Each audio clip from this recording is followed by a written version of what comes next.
Caros amigos e amigas, esse é o bloco do canal Raciocínios Espíritas, bloco chamado Psicologia Espírita. Estamos em mais um estudo do primeiro livro da coleção psicológica do Espírito Joana de Ângeles, Jesus e a Atualidade. Como é sabido, e aqueles que estão nos acompanhando sabem, estamos estudando capítulo por capítulo dessa obra que inaugura a chamada coleção psicológica dessa entidade que fez uma parceria de anos e continua com o médium Divaldo Franco. Por meio da sua produção, da sua lavra mediúnica, vieram uma série de livros, incluindo essa coleção, que é considerada a coleção e o conjunto de obras de Joana mais famoso. A coleção psicológica de Joana de Ângeles faz essa conexão entre psicologia, ciências do comportamento e princípios da doutrina espírita, elementos do mundo espiritual. Ela faz esse diálogo de uma maneira incomparável e como o tema do nosso bloco Psicologia Espírita é fazer esse diálogo, é fazer essa conexão, temos estudado a obra dela, a começar com a primeira, na ordem cronológica, que é Jesus e a Atualidade. No vídeo de hoje, estamos a estudar o capítulo 18, capítulo intitulado Jesus e Sofrimentos. E como você sabe, como vocês têm acompanhado, esse trabalho é feito em parceria, eu, Flávio Santos, Patrícia Lins, e nessa dupla a gente tem tentado esmiuçar capítulo por capítulo. Jesus e Sofrimentos, já encerrando o livro, porque estamos aí no final do livro, né, Patrícia? Isso. Estamos diante de um dos temas, digamos assim, capitais da filosofia, da tradição religiosa, da tradição humana, né? O sofrimento sempre foi uma inquietante questão para o ser humano, né? O ser humano sempre se defrontou com o sofrimento de uma maneira angustiada, de uma maneira atormentada e de uma maneira curiosa, no sentido de que quase sempre o ser humano inquiriu a respeito do sofrimento e quase sempre não teve respostas satisfatórias a respeito de por que a criatura humana sofre. E quando a gente fala em sofrimento, a gente está colocando aqui de uma maneira ampla, tanto do ponto de vista físico, como do ponto de vista social, como do ponto de vista emocional. Então, o sofrimento tem essa gama que atinge todas as criaturas humanas que se encontram na experiência terrena. Em gamas variadas, o sofrimento tem a ver com o grau de sensibilidade daquele que a percebe, daquele que internaliza, daquele que a experimenta, como também contexto, fatores, associação com fatores morais, o nível da percepção do indivíduo, a quantidade ou a intensidade das suas imperfeições. Porque se eu sou muito, orgulhoso, o sofrimento que abate o meu orgulho vai me ferir mais do que aquele que é menos orgulhoso. A associação aí com as imperfeições morais. Pelo menos isso é que versa a doutrina espírita. O que é que Joana vem trazer nesse comentário desse capítulo, né? Ela começa falando sobre as enfermidades físicas, sobre as doenças, a abordagem de Jesus em relação a essas enfermidades. E aqui eu já faço uma consideração, Patrícia, antes de passar para você, que é a seguinte: é óbvio que o sofrimento sempre foi algo que aturdiu no passado e continua aturdindo as criaturas hoje, inclusive os espíritas, inclusive os religiosos. O sofrimento ainda nos amargura muito. Parece, em nossa percepção de seres encarnados, difícil de entender por completo a lição e a utilidade do sofrimento, já que em algumas criaturas o sofrimento parece produzir nelas a revolta, a desagregação da personalidade e até as situações piores do que aquela que talvez se esperava com o amadurecimento do indivíduo. Pelo menos é essa a ideia que se pressupõe diante de uma experiência dolorosa. Então é interessante a gente pensar, primeiro, a ideia de que Joana traz aqui a questão de que a abordagem de Jesus em relação a alguns problemas que visitava aqueles que o buscavam, era de natureza material, porque talvez a dor em nós chame mais atenção e sacuda o espírito, principalmente quando é de natureza material, quando afeta os interesses materiais, os interesses físicos, né? A saúde, a condição material. Então o indivíduo se transtorna, se abate mais. Mas Jesus sempre levava, isso Joana fala no capítulo, sempre levava a criatura à reflexão para a origem dos sofrimentos, para dizer que por detrás daquela enfermidade a mente do indivíduo não estava bem. Que a enfermidade física era apenas um reflexo de que algo que começou na mente. E é isso que fala também a doutrina espírita. Doente não é o corpo, é o espírito que se manifesta no corpo. Né? A Organização Mundial de Saúde costuma dizer isso em relação às doenças. Né? A OMS, no seu modelo holístico de saúde, estabelece a ideia segundo a qual a saúde não é apenas a ausência de determinadas enfermidades e patologias, mas é um conjunto de equilíbrios biopsicossocial, né? Alguns defendem a ideia do biopsicossócio-espiritual. Então, esse modelo é interessante porque não é só você estar isento de um quadro clínico nosológico, isento de uma patologia classificada pelo CID-10, mas é um conjunto harmônico, porque eu posso estar aparentemente saudável fisicamente e já estar doente, apenas a doença não se manifestou no campo da matéria mais sensível. Então Jesus sempre chamava a reflexão dizendo que aquele processo enfermiço era o sinal de que algo não estava bem no mundo interior do paciente, no mundo interior da criatura. Essa é uma abordagem psicológica. Eu sei que a psicologia já considera assim alguns quadros, né? Alguns quadros, por exemplo, inclusive físicos, a psicologia faz associação, principalmente a psicossomática, de que aquele quadro que somatizou é apenas uma representação simbólica mais concreta de algo que começou na mente. A psicologia já chega nesse padrão, mas Jesus foi além. Jesus foi além porque Jesus não ia apenas à raiz psíquica do quadro, ou seja, aquilo que começou na mente, mas ia à raiz moral. Ou seja, o que é que estava por detrás dos padrões morais que geraram uma conduta mental, que se corporificaram em um estilo de vida e que resultou, de repente, em uma doença ou enfermidade. Por isso a ideia de tua fé te curou e vai e não voltes a pecar. Essas expressões que Jesus utilizava, que numa linguagem mais atual seria o quê?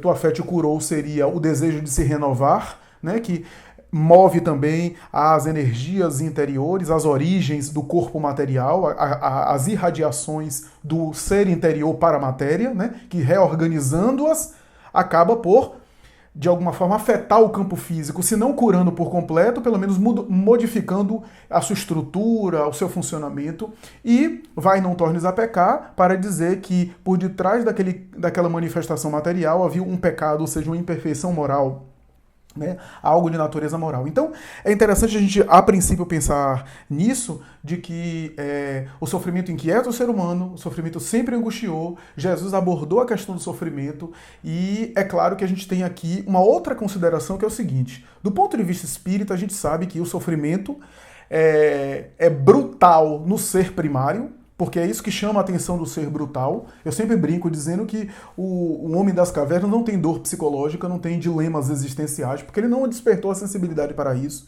o que de alguma forma indica que à medida que o espírito evolui, mais sensível ele é a sofrimentos. Isso é interessante, né? A sensibilidade é mais aguçada. O que acontece no espírito evoluído é que ele é mais sensível, ele até se dói mais, inclusive para as dores da alma, as dores morais, mas ele é mais resistente, isso sim, né? Mas ele não deixa de sentir. Isso é uma coisa, né, interessante a gente pensar.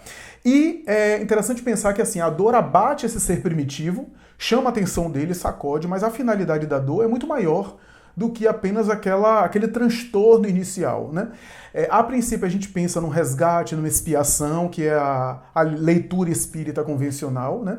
E essa dor é que abate talvez a maioria de nós. À medida que o espírito vai evoluindo, mais sutil se torna a dor, porque o propósito da dor não é fazer você sofrer, é fazer você despertar. O ser selvagem desperta com a dor brutal. O indivíduo que vai amadurecendo vai despertando com dores mais interiores, o que não significa dizer que são dores mais suaves, às vezes são até mais dolorosas, né? Mas que chamam a atenção do indivíduo para trabalhar o seu ser interior, o ser interior que ele é, né? Então o homem primitivo, ele parava para raciocinar nessa dor brutal. O homem mais sensível, ele para reflexionar a respeito de uma depressão, de um conflito de ansiedade, de um transtorno do pânico, de um dilema ético, de uma crise de consciência, que são aí demandas mais do âmbito psicológico, né? Então isso é interessante. E a segunda dor, ou o segundo modelo de sofrimento que eu chamo a atenção aqui, é aquela que o Evangelho coloca: a dor é uma bênção que Deus envia a seus eleitos, né? Ou seja, a dor para os eleitos, né? Que talvez seja uma dor de uma outra ordem, claro que essas coisas se misturam, mas talvez seja uma mensagem aí que nos chama a atenção para uma finalidade maior do que um mero resgate, uma mera expiação que está sanando um passado, né?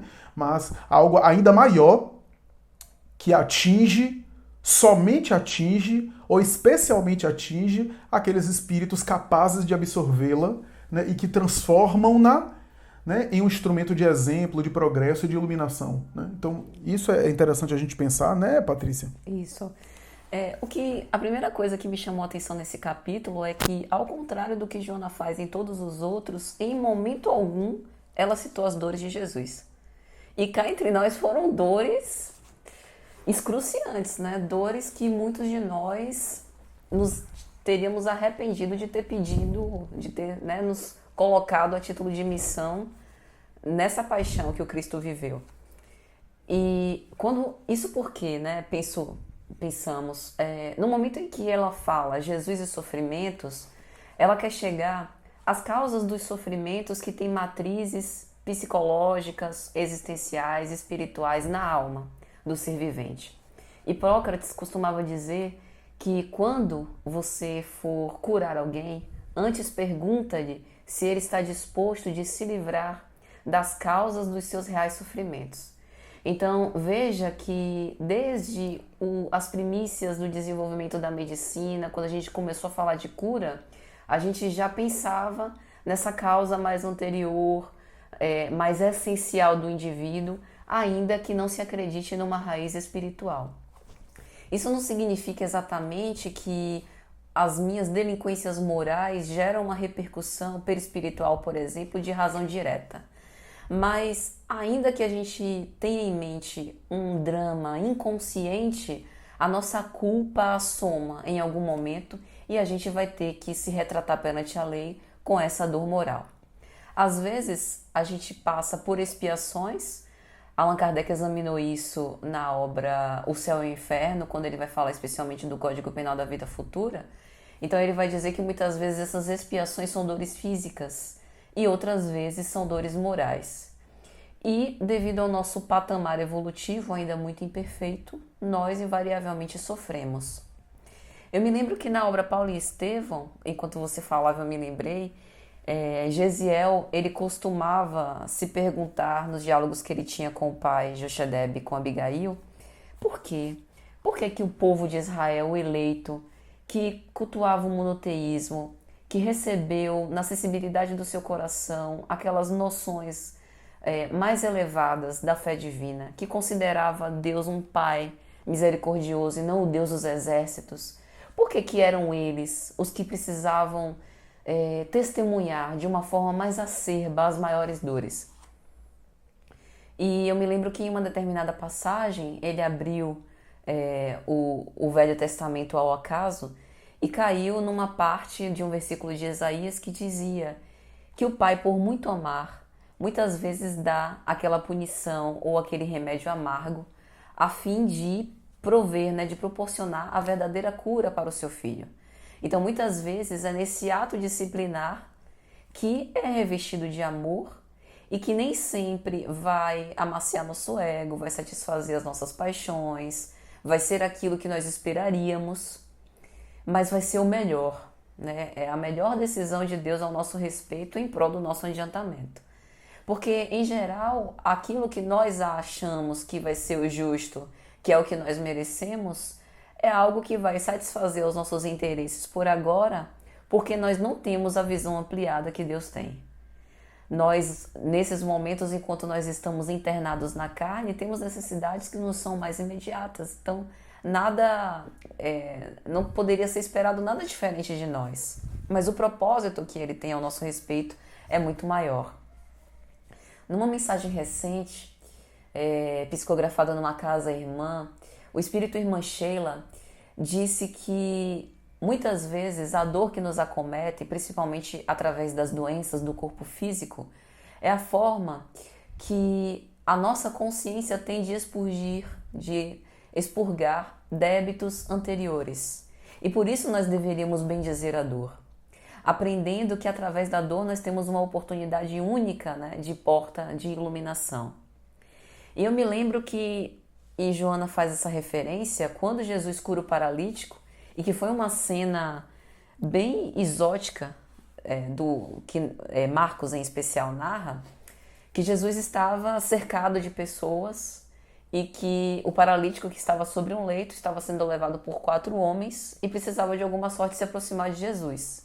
E no Evangelho de Marcos nós temos a notícia que eles começaram a destelhar o local onde Jesus estava e a descer o leito para se aproximar de Jesus. Jesus, observando aquilo, abençoa o doente, o enfermo que está na cama, e diz que os pecados dele lhe foram perdoados. E a primeira coisa que a gente pergunta é, um paralítico que não consegue se movimentar, que para chegar perto de Jesus precisa do socorro de 4 pessoas para o levarem.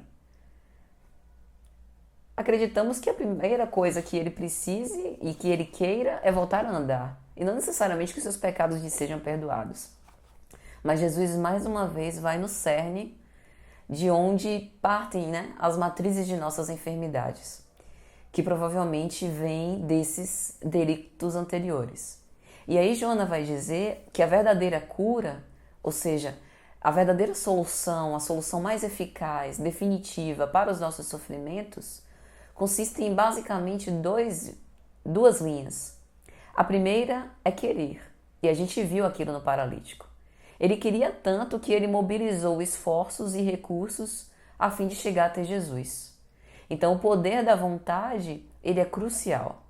E se nós não reconhecermos, primeiro, que estamos doentes ou que sofremos, nós nunca conseguiremos a cura. Porque se tudo nos vai bem, se a vida nos sorri, se nós acreditamos bem aquinhoados em relação à sorte, qual afinal a nossa enfermidade?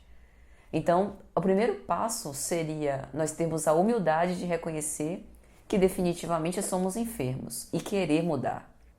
E o segundo é crer. Como você disse, Jesus sempre perguntava, crês que eu possa vos curar? Crês que podes realmente ficar bom, ficar são? E esse crer é como Joana explica. Ele primeiro passa de um crer instintivo. E observe que essa fé, o nascedouro dela se misturou um pouco com o medo que o ser primitivo tinha em relação aos fenômenos da natureza. Aos poucos, esses rudimentos de fé, com o recurso, com o advento do discernimento, foi criando e desenvolvendo o sentimento. E hoje, nós que estudamos e tentamos viver a doutrina espírita, nós temos a fé raciocinada. Então, hoje, esse crer significa perseverar, continuar e desenvolver esse patrimônio, não do crer por acreditar, por ser algo raciocinado, mas efetivamente por ser algo sentido. E quando a gente sente que efetivamente a gente possa ser curado, a gente consegue arrostar todas as consequências do novo caminho que a gente escolheu. Muitas vezes nesse remédio amargo que a gente toma, a gente precisa nos deparar e suplantar uma série de reações adversas, uma série de efeitos colaterais, que são advindos desse processo de cura. Mas sabemos que vai valer a pena. Isso é ter fé.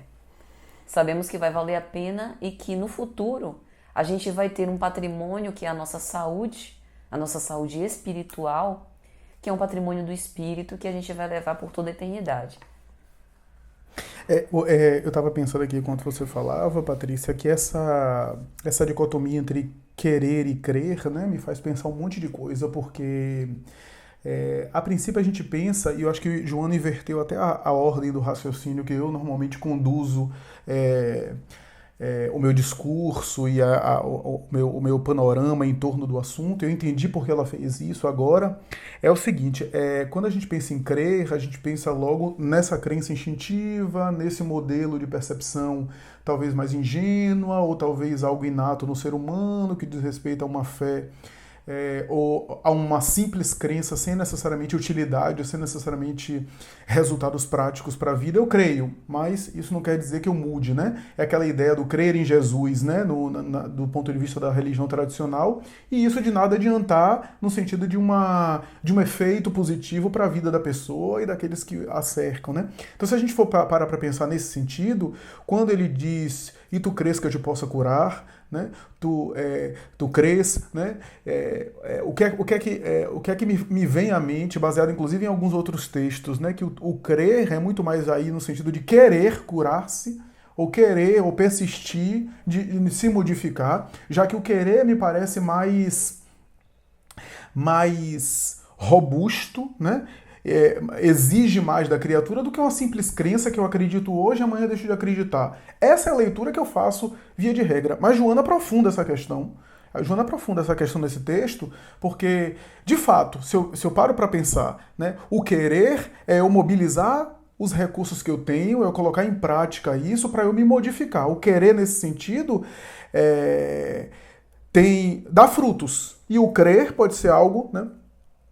Só que aqui ela está falando de um crer que não é o crer instintivo infantil, né? Ela está dizendo aqui, ela está invertendo. Claro que existe o crer infantil, o querer no sentido de mobilizar recursos, e aí é muito melhor do que eu creio, sou curado. Eu acredito em algo, sou curado, que é a ideia banal, já que ela faz uma abordagem muito específica sobre doenças, apesar do capítulo ser sofrimento, né? Inclusive tem uma frase dela que eu acho fantástica, né? Que a doença é o sintoma de um desarranjo do espírito, que ele é o portador. É mais ou menos isso que ela coloca aí, quase que idêntico, isso talvez com alguma diferença. Mas o interessante é pensar o seguinte, quando ela fala do crer, aqui ela fala do crer no sentido mais profundo, talvez aquilo que Jesus pensava na hora de abordar, que não é esse crer inicial, porque esse é apenas os primórdios da fé, mas ela está colocando aí no seguinte aspecto, o querer como um movimento racional do raciocínio, eu movimento as forças, e esse querer acionado me faz sentir. E ela tá chamando a atenção que o crer que ela está fazendo alusão é esse sentir.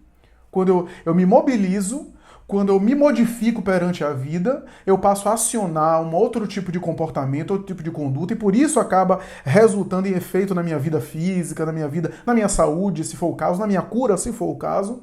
Né? Note que em todo o capítulo, em nenhum momento ela faz alusão a alguma recomendação de cura material. Ela o tempo todo fala, lide com isso de outra forma, mude o seu olhar, né? Rechaça a dúvida, expulsa o pessimismo. É sempre nessa ideia, independente de se você tem um processo enfermiço material ou não. Né? E quando eu quero e me movimento, eu acabo por produzir, por incrível que pareça, eu acabo por produzir um crer. Mas é um crer diferente. É um crer que é uma confiança, é uma sintonia, é um sentimento, é uma conexão, muito mais do que acreditar. Né? Eu acho que esse é o ponto um dos pontos do capítulo importante, né? Porque a princípio eu disse assim, não, ela errou aqui, ela mudou os termos da equação, ela está colocando o crer mais importante do que o querer, não é essa a ideia. Mas é porque o crer aqui tem outro sentido, né? Não é no sentido convencional.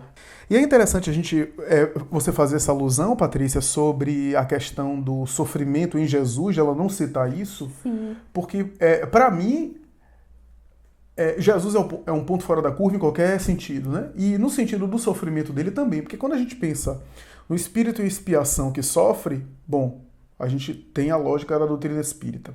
Um espírito que volta para, de alguma forma, ajudar alguém, né? Tem um sentido, ele sofre por conta dessa missão abraçada, a gente pensa em Alcione, Renúncia, a gente pensa nessas obras que falam sobre isso, tudo bem. Um espírito muito evoluído como Francisco de Assis, que opta por uma vida de sofrimento, não apenas para dar o exemplo, mas porque ele evolui e ele se burila, porque não é um espírito perfeito, então ele está evoluindo também. Então o sofrimento também está trabalhando esse espírito, já que o missionário é modificado e cresce com a missão.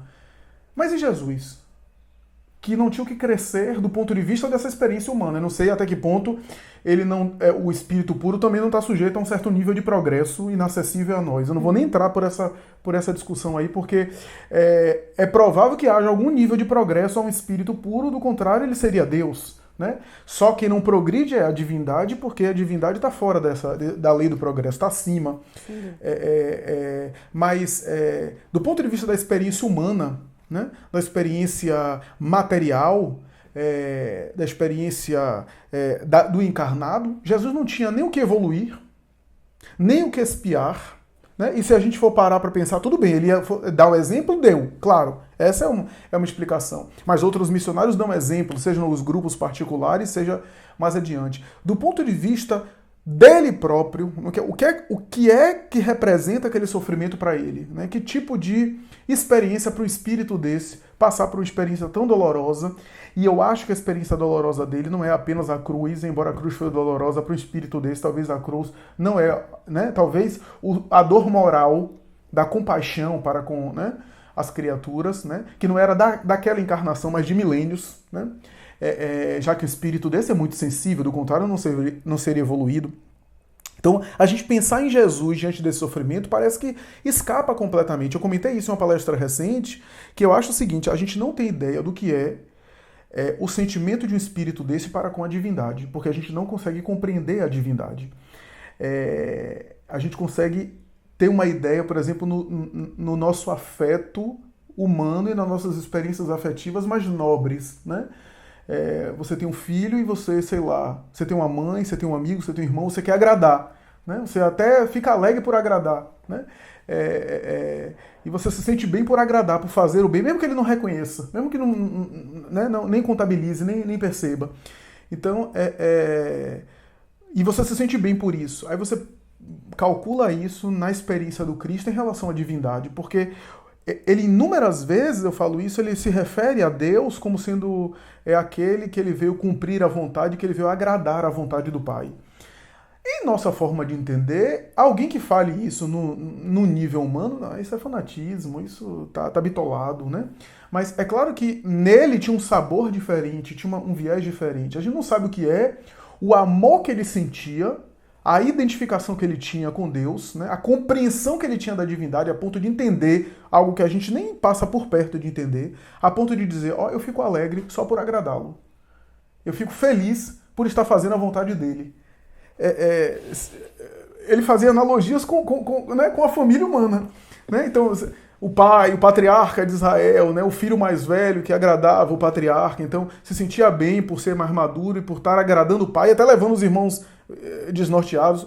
Essa é uma figura material, uma figura que ele usava às vezes para o povo de Israel entender o que é um pai de família, ter um filho dedicado, querer agradar esse pai e fazer feliz esse pai, tentando conduzir os irmãos. Né? Ele era o irmão mais velho, né, diante de Deus, conosco. E nós somos os irmãos transviados, digamos assim, os irmãos mais infantis transviados. Essa é uma figura tosca para dar uma ideia do que é, porque esse filho devotado ao pai, ele ama tanto ao pai, que ele até em alguns momentos atrita com os irmãos, ele em alguns momentos até bate cabeça com os irmãos, apenas para agradar o pai, ele não está querendo ganhar nada em troca. Né? Mas isso é uma figura ainda humana, pálida, material, para entender essa relação. Então, eu acho que só isso pra gente, até agora, para eu entender um pouco esse sofrimento do Cristo, que parece que à medida que ele sofria o Calvário, o Holocausto, a cruz e outras experiências, sabe aquela figura do Jesus como médium de Deus, que Kardec coloca em Gênesis, né? O instrumento intermediário? É como se ele refletisse a divindade. À medida que ele sofresse, ele refletia o próprio Deus. Ele irradiava, né, algo que vinha de Deus. Então, é algo, né, difícil de a gente compreender, né? Difícil de compreender. E o que é interessante é assim, qual o risco quando a gente passa pelo sofrimento?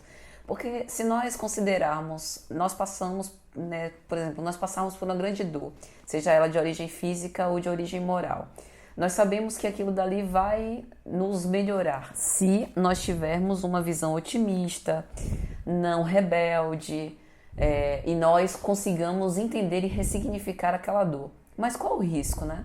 O risco está justamente em nós perdermos essa oportunidade para nos iluminar, nos rebelarmos e blasfemarmos contra a divindade, nos achar preteridos, esquecidos e abandonados, e perdemos essa oportunidade desse momento luminoso.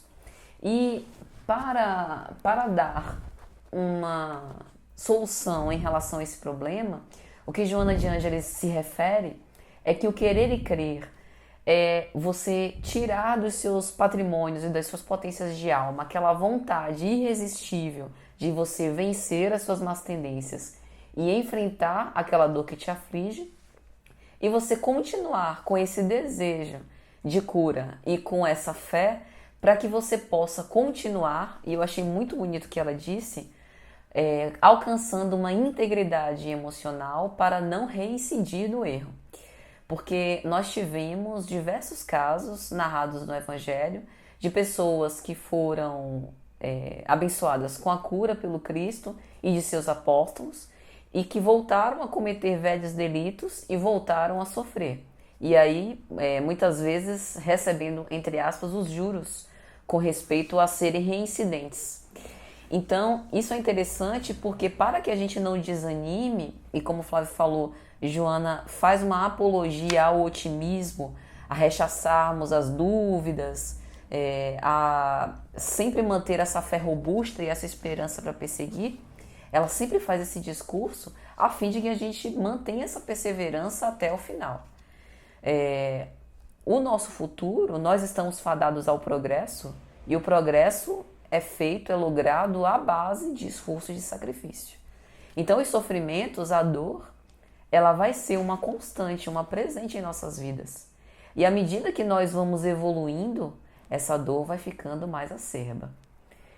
Como o Flávio falou, pela robustez moral que eu vou ganhando, e portanto eu vou tendo condições de me submeter a testemunhos cada vez mais elevados e mais sacrificantes, as renúncias santificantes.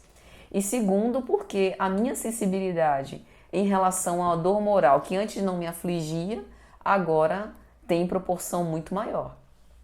Então, isso é interessante. E isso do pessimismo, vez ou outra, isso nos amedronta, isso assoma de nós, isso nos perturba. Mesmo nós que somos estudiosos da doutrina espírita, que cremos na reencarnação, na pluralidade das existências, sabemos que muitas das dores pelas quais passamos é o nosso ajuste de contas perante a consciência culpada, e isso tudo são instrumentos para o progresso.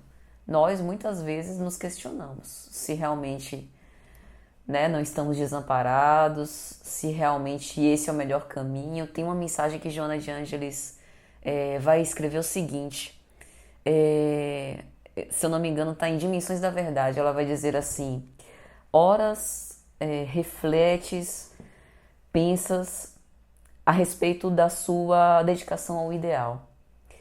Vês ao redor os rostos felizes, vivendo as alegrias do mundo. E pensas em ti, solitário, dedicados ao trabalho extenuante. Começas a ponderar se realmente não poderia continuar se doando, mas sem tantos arroubos de generosidade. Talvez colocasse uma dose menor em toda essa sua dedicação. E aí no final da mensagem ela vai dizer: sim, há algo de errado, é isso que estás pensando. Então veja que a figura de Jesus na cruz, que para nós é o ápice da sua história, da sua trajetória, ela simboliza uma aparente solidão e um aparente abandono.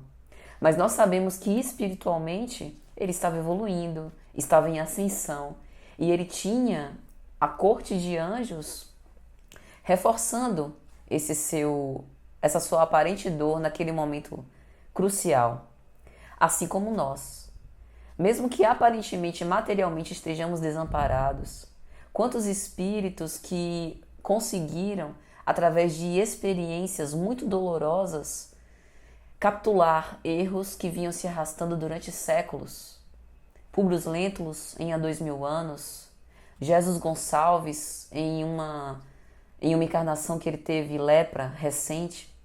Então, veja que muitas vezes essa dor que podemos maldizer é aquele remédio que efetivamente vai nos dar a cura. Mas para tudo isso é importante, é imprescindível que a gente tenha essa clara noção em nossa consciência. Veja que o capítulo 6 do Evangelho segundo o Espiritismo, o Cristo Consolador, ele não pinta, como poderia se pensar a uma leitura superficial, o Cristo que veio dar apenas o lenitivo às dores. Ele pinta um Cristo que veio dar um novo significado por que sofremos, que veio nos dar o ânimo necessário, que nasce no otimismo, que nasce na alegria perante a dor, para que nós possamos perseverar durante essas experiências. Por mais que Deus nos ame, Ele não vai nos livrar de que a dor nos visite. porque este é o remédio mais eficaz para a nossa situação. Então, o que deve mudar é o nosso comportamento perante a dor, enfrentar com otimismo, com alegria e sabendo o motivo elevado que está por trás disso. Muito bem. Eu acho que deu para considerar, não foi, Patrícia? Deu para... Isso. Eu só queria, para finalizar, falar da última frase dela. Ela diz assim: se queres a paz e a saúde e crês na sua imediata conquista, não adies o teu momento de consegui-las, pois este é agora. Muitos espíritos que passaram na Terra perderam esse momento luminoso. Deixaram a oportunidade passar. E precisaram esperar séculos, centenas de anos para poder ter uma nova oportunidade. Você gosta muito de dizer isso. Nós nascemos no coração do mundo, na pátria do Evangelho. Isso significa que nós não estamos passando num carro bonito, vivendo na opulência. Nós não estamos aqui tendo uma oportunidade luminosa na melhor situação, no que eu quero dizer, com os louros da vitória. Nós estamos num hospital de almas enfermas, mas nós estamos passando pelo momento decisivo. Nós temos à nossa disposição todos os recursos para a mudança. Não sabemos se numa próxima encarnação teremos a oportunidade de nascer num país como esse. Muito se diz com respeito ao Brasil, cheio de políticos corruptos, de pessoas que passam a perna nos outros, mas a sociedade é um reflexo do que nós somos internamente. E se nós temos a oportunidade de conviver com pessoas assim, nós não podemos fechar a porta. É uma oportunidade ímpar de agora testemunhar os nossos ideais cristãos. Se nós vivemos num país em que as pessoas roubam, nós temos a oportunidade de mostrar a verdadeira ética, a moral cristã. Nós temos a oportunidade de exercitar a paciência, a tolerância, de educar com o nosso exemplo. Então que nós não possamos perder essa oportunidade. É uma oportunidade luminosa que não sabemos quando teremos de novo. Então, a hora é agora. Era nesse sentido que eu chamava atenção para a questão da dor. É uma bênção que Deus envia seus eleitos, né?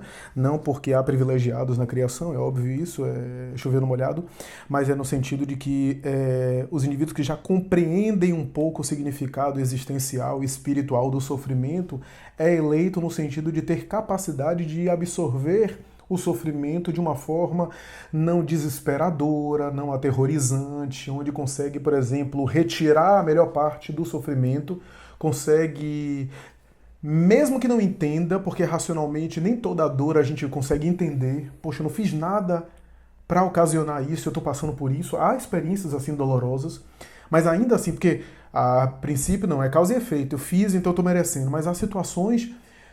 Mas é essa ideia, né, de que a dor é uma bênção que Deus envia aos seus eleitos, é porque o amor de Deus é tão grande que não é um amor que nos priva do crescimento, como você falou, né? Interessante você ter comentado de que o sofrimento acontece justamente porque Deus nos ama, né? Porque, na verdade, é uma grande mestra que não apenas nos endireita, o sofrimento tem essa função, mas também nos faz olhar e despertar para situações e para sentidos que talvez a gente não despertaria do outro modo. É claro que é fácil falar isso numa situação onde a gente não está passando por um sofrimento específico. E na hora, é claro que é difícil, é doloroso, dói.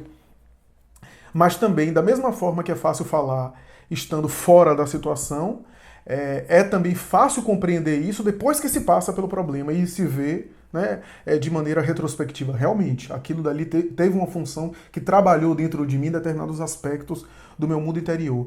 O eleito é, nesse sentido, um indivíduo já maduro ou que já tem a capacidade de maturidade de converter, né, essa experiência de sofrimento dolorosa em aprendizagem, né, não perder a oportunidade, como você gosta de falar, não perder a oportunidade de crescer diante daquela experiência. É um relacionamento difícil, é uma situação de trabalho, etc. Não é ficar gostando de sofrer, mas é aproveitar as experiências, porque eu fujo de uma situação agora, eu escapo de uma situação agora para defrontá-la lá adiante. Tem uma mensagem belíssima de Divaldo que ele conta isso, o espírito ignoto, se não me falha a memória, ele conta um koan budista que fala assim, a pessoa foi fugindo dos problemas para defrontar os mesmos problemas lá na frente. porque os temas se repetem. Interessante, já que a gente está no bloco de psicologia espírita, a psicanálise freudiana fala que o essencial da terapia, da psicanálise, é encontrar as repetições do paciente. Porque as repetições têm a ver com o inconsciente. Por isso que a psicanálise aproveita para analisar sonhos, o que é que se repete nos sonhos, os atos falhos, né? O que é que eu digo e que de repente eu falho no meu discurso, que eu repito aquilo. Tipo, eu estou conversando com você, eu chamo você toda hora de nome de uma outra pessoa. O que é que isso quer dizer? Estou dando um exemplo de um ato falho banal, mas há outros atos falhos nesse sentido. Então, a psicanálise fica muito atenta para as repetições, né? E olha que a psicanálise é uma teoria materialista, né, exclusivamente materialista. Né? Então, quando a gente para pensar no espiritismo, o espiritismo corrobora essa questão, mas estende para o aspecto espiritual. Ninguém foge dos seus desafios. Né? Eu fujo hoje de um compromisso que a vida está me convidando, não para eu sofrer, mas para eu crescer, eu defronto a mesma oportunidade lá adiante. Porque há uma espécie de poder magnético que as nossas imperfeições também gravitam e que nos impulsiona, sem que a gente saiba, para justamente as circunstâncias, a fim de que elas sejam trabalhadas. Interessante isso, né? Parece que as imperfeições que justamente deveriam ser eliminadas, entre aspas, para que eu não passe por aquela prova, são essas imperfeições que nos arrastam para a prova. Né? Então, por exemplo, eu tenho um orgulho muito exacerbado, eu sou impulsionado para situações onde as pessoas vão ferir o meu orgulho, né? Vão me magoar. Né? Eu tenho uma irritabilidade muito grande, a vida me coloca pessoas que vão me testar a paciência, a irritabilidade, e assim por diante. Então, a depender das situações, né, que eu vou trabalhar. E essa questão espiritual ainda é mais profunda, Patrícia, porque pensemos, por exemplo, né, vou citar um caso banal, já que a gente está falando de psicologia, na minha atividade profissional eu atendo uma pessoa, por exemplo, que ela tinha compulsão, né, por comida, né, comia muito, se tornou uma paciente bariátrica, fez a cirurgia bariátrica, né, rompeu com o processo terapêutico, né, que na verdade é contraindicado. Os médicos bariátricos, né, que fazem gastroenterologista, normalmente recomendam acompanhamento, né, porque a pessoa tem um dump, tem aquela experiência, né, do açúcar, tem a vertigem que às vezes causa mal-estar psicológico, às vezes até confunde com sintomas de pânico e de ansiedade. E claro, há um fenômeno que a própria medicina reconhece, que é o fenômeno do deslocamento, da transferência. Né? Então essa paciente, por exemplo, passou 2 anos afastada do processo terapêutico, o que não é recomendado, não por mim, mas por qualquer profissional que atendesse ela, que acompanhasse ela, e é interessante porque ela desenvolveu outras compulsões. Então, por exemplo, passou um tempo por compulsão por sexo, então relacionamentos perturbadores, etc. Contraiu uma doença infecto-contagiosa, né, se tratou, não era AIDS, então se tratou, né, ficou boa, etc. E agora ela chegou à psicoterapia com compulsão por álcool. Quer dizer, foi transferindo. Né? Eu estou dizendo que não era para fazer a cirurgia bariátrica para ficar com compulsão por comida, não. Eu estou dizendo que se eu não me resolvo por dentro, as coisas se repetem de outra forma, né? Chico falava isso de maneira engraçada a Zé Arigó, que queria curar os olhos dele. Meu filho, porque Fritz queria curar, dizia, mano, está dizendo que se curar dos olhos aparece em outro lugar. Claro que ele estava falando de maneira jocosa e de uma maneira pedagógica, talvez por saber que a cegueira era um processo profundo, que talvez não haveria cura, mesmo Fritz querendo, era uma necessidade espiritual mesmo, né? mais de profundidade. Mas ele está falando uma verdade. Eu estou obsidiado, o obsessor se comove, se afasta e eu continuo com o débito e sem me modificar, outra situação vai aparecer. Né? Então, eu acho que essa também é uma relação interessante, importante para a temática dos sofrimentos. Né? Sem dúvida. Bom, mas vamos encerrar. Eu acho que a gente, né, conseguiu aí dar conta de uma série de coisas, né? Conseguiu aí explicar um pouco e fazer considerações. Eu recomendo a leitura do capítulo, a leitura do livro. Me despeço a partir de agora e digo até a próxima, se Deus quiser.